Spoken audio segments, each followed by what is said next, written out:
Assalamualaikum warahmatullahi wabarakatuh. Saya Wanda Zara dari kelas K520 AR ingin mempresentasikan proposal bisnis butik pakaian dan tas. Yang pertama, ada latar belakang.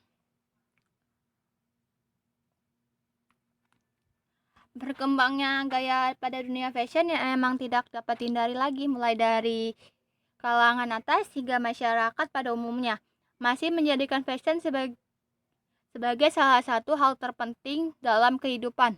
Mulai dari fashion yang memiliki brand besar dengan harga fantastis di dunia bisnis fashion, masuknya sandal sebagai salah satu kebutuhan pokok manusia. Tak lepas pula dengan perkembangan fashion yang ada. Faktor lain menjadi pertimbangan pemilihan ide usaha ini adalah tidak semua orang mampu untuk membeli pakaian brand terkenal.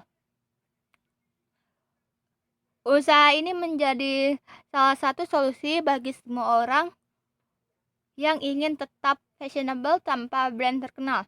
Usaha butik pakaian dan tas wanita ini dipilih karena melihat prospek pada pakaian masa kini yang menjadi trend center dalam dunia fashion di tanah air, terutama pada wanita. Membuat banyak peluang untuk terus menciptakan produk terbaru, memfokuskan pada produk pakaian wanita berhijab maupun tidak.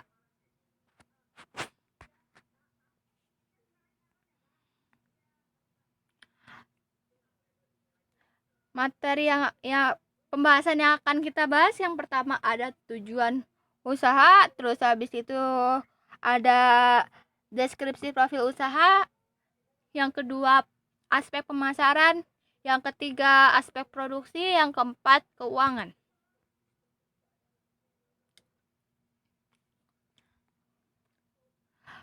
Tujuan usaha menyediakan kebutuhan gaya anak muda zaman sekarang dengan desain yang lagi tren di kalangan remaja masa kini, memberikan fasilitas tempat yang nyaman untuk menjual produk yang bagus berkualitas dengan harga yang relatif terjangkau oleh semua kalangan. Yang deskripsi profil usaha, nama usaha yang akan saya jalankan yaitu Azara Zaid Fashion. Lokasi usaha Probolinggo.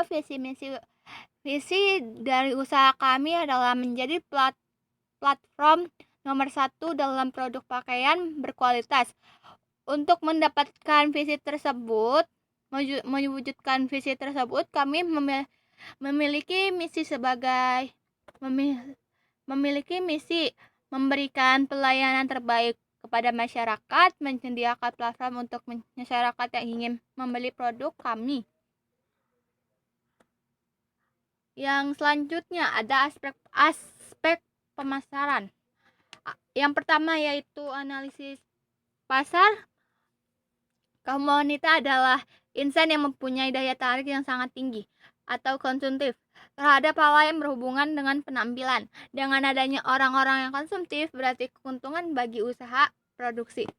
Yang kedua, pelaksanaan distribusi. Distribusi yang dilakukan perusahaan kami yaitu distribusi intensif, diusahakan sebanyak mungkin agar dapat menjual produk sebanyak-banyaknya dan lebih mudah dalam menghasilkan keuntungan yang sebanyak-banyaknya juga. Yang ketiga yaitu rencana pemasaran. Melalui pemasaran yang akan kita lakukan yaitu melalui internet atau media sosial dan platform lead fill, kita bisa mempromosikan produk yang kita punya dan menyebar luaskan kepada masyarakat sekitar. Yang selanjutnya yaitu aspek produksi. Yang pertama, lokasi usaha. Saya akan mencari tempat yang strategis di mana dekat dengan tempat berkumpulnya anak muda seperti pada perkotaan dan ramai penduduk. Karena pada umumnya sasaran kita adalah anak muda, remaja, dan orang tua. Yang kedua, sumber produksi. Untuk sumber bahan baku dan supplier pakaian, kami mengambil dari supplier atau perusahaan yang sudah terjamin dan terbukti kualitas pakaian dengan model corak yang menarik. Konsumen tentunya tentunya, sehingga dengan begitu tidak merugikan berbagai pihak. Penetapan harga. Saya akan menetapkan penerapan harga produk kami, yaitu ada 9 jenis. Yang pertama kemeja mulai harga dari 70.000 hingga 150.000. Yang kedua kaos dari mulai harga 30.000 hingga 100.000. Yang ketiga ada jeans mulai dari harga 100.000 hingga 150.000. Yang keempat ada rok mulai dari harga 60.000 hingga 130.000. Busana muslim mulai dari harga 85.000 hingga 190.000. Yang keenam ada mulai harga dari 35.000 hingga 60.000. Yang ketujuh mulai dari harga yang ketujuh outer mulai dari harga 55.000 hingga 100.000. Yang kedelapan ada celana katun mulai dari harga 50 hingga 85.000. Tas sling bag mulai dari harga 65 hingga 100.000. Keuangan. Kebutuhan perlengkapan yang perlu ada di dalam toko saya yaitu hanger 10 lusin dengan harga 12.000, total jadi 120.000. Yang kedua ada patung sebanyak 5 unit, harga satuannya 350, jadi total 1.750.000. Setrika uap 1 unit 100.000, total 100.000. Papan setrika dengan harga 50.000. Cermin 2 unit seharga 50.000. Etalase membeli 1 unit harga 100.000. Lampu 1 unit seharga 25.000. Kursi plastik 8 unit 20.000, jadi total 160.000. Kabel plug 1 unit harga 75.000. Kebutuhan tempat dan renovasi. Kebutuhan yang saya butuhkan untuk tempat dan renovasi usaha saya yaitu pertama, sewa tempat 1 tahun. Sewa tempat 1 tahun harganya yaitu 6 juta. Yang kedua listrik.